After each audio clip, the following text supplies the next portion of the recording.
eldest son? The Yes, eldest yes, son of President Bongbong Marcos and First Lady Liza Araneta Marcos. Congressman, ang bata mo, no? How old are you? 28, ma'am. 28. I'm actually not the youngest. You're not the youngest. There are a number of congressmen who are younger than me. Yeah, okay. The youngest, we call the Benjamin, that's sort of the nickname, is actually 25. He turned 25 the month before elections. Who's Jaime that? Coanco. Yes, Jaime. Yung anak ni Charlie. Yes, ma'am. The late former Congressman Charlie Yes, Coanco. Okay. Well, Sandro, very quickly, I know we have only about 2 minutes, no, but I just wanted to ask you, syempre, you've been very busy during the campaign, nagpapa-interview ka at everything, but this is the first time you're in CNN Philippines, and I wanted to get your thoughts about your father becoming president in spite of your very long family history. You are young, but you've heard of it. You know all the stories. Yes, you've lived it. First of all, you're right. Thank you very much for having me. It is my first time on CNN Philippines. With regards to how I feel of my father becoming president, I watched, I guess, from 2016 and from everything that happened in 2016, which frankly was a painful experience. I have seen him grow into the man he's become, or I've seen him grow into someone who is ready for the seat and ready for the presidency. And I think people will be very happy with what he has to say in this coming SONA, and I think it definitely will set the tone for the coming 6 years. Yeah. Aside from saying that people will be very happy with what he's going to say, can you give us more of a clue about what he's going to say? Well, I don't want to spoil everything. I know, but more pa, because you said that kanina about 2 hours ago. So you have to tell us more, just a little bit more. You're good at keeping track. Yes. Well, everything that we think he's going to say, a large part of it will be about the economy and where it's headed for the next 6 years. Of course, he being the Secretary of Agriculture concomitantly to being the president, we can expect agriculture to play a big role, not just in his SONA, but in the coming administration. Other facets of the speech pandemic that response. I have seen are, of course, pandemic response, and essentially just a roadmap for what we can expect, what, like any president, what he wants from Congress, what he needs from the legislative arm of government. What kind of help is he going to ask from Congress? For what specific legislation? I don't want to preempt the president, ma'am. Okay. I don't want to preempt the president, so let's just wait for him. But like the beginnings of any administration, I think there are certain earmarked laws that either need to be amended, ratified.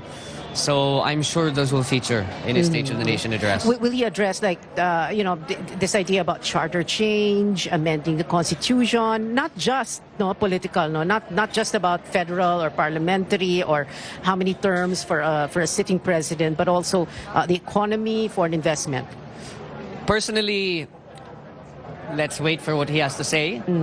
But I should think that with the numerous problems, or this is a personal opinion, with the numerous problems that we are facing that are rather urgent, the economy, for example, food security, all of these. Dapat mauna yon. Yes. Okay. I think those are the things that should be addressed first. Yeah. Charter change is important. It should be studied. It is not as important as keeping our kababayans fed. It is not as important as making sure the path that our economy goes to in the next 6 years is a steady path. Yeah, well, that sounds good to hear. No? Parang hindi pa napapanahon at dapat hindi ipilit, right?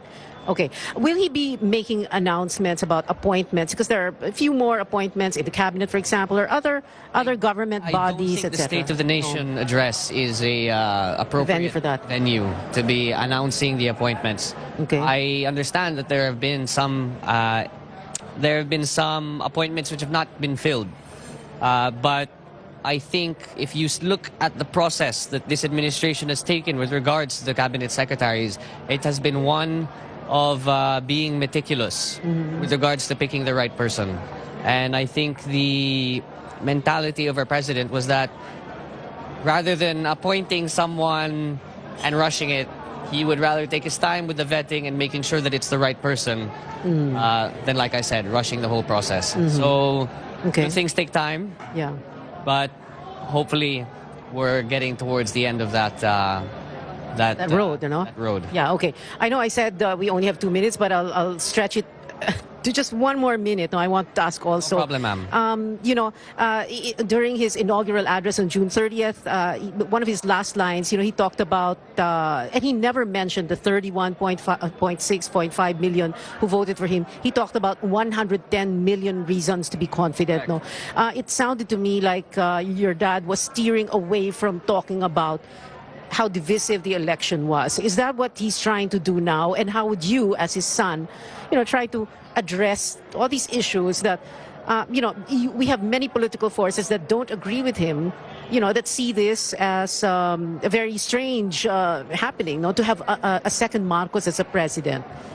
Well, ma'am, with all due respect, divisiveness might be the opinion of some, but being the first majority president elected since, I guess, a very long time. Since a very long time, I don't see anything divisive in it. If you are supported by the majority of the Filipinos, then you can argue that that's the majority. And well, it is the majority, yeah. Exactly. So to call the election divisive would be to discredit the 31.5 or 31.6 million people that equated to about 58% of the electorate which supported him. Now, with regards to his inaugural speech and what he said, that when he has 110 million reasons to, he has 110 million reasons that he is confident that this country will flourish. It is because after May 9, you are not the president to 31.6 million Filipinos. You are the president to 110 million Filipinos. And with regards to his message of unity, what kind of unifying president would you be if you only called out the 31.6? He hopes to espouse an inclusive brand of leadership within this country for the next 6 years. And so he needs to think about everyone and anyone, not just the people that voted for him. All right. Thank you so much, Congressman Sandro Marcos. Sandro, maraming salamat. All right.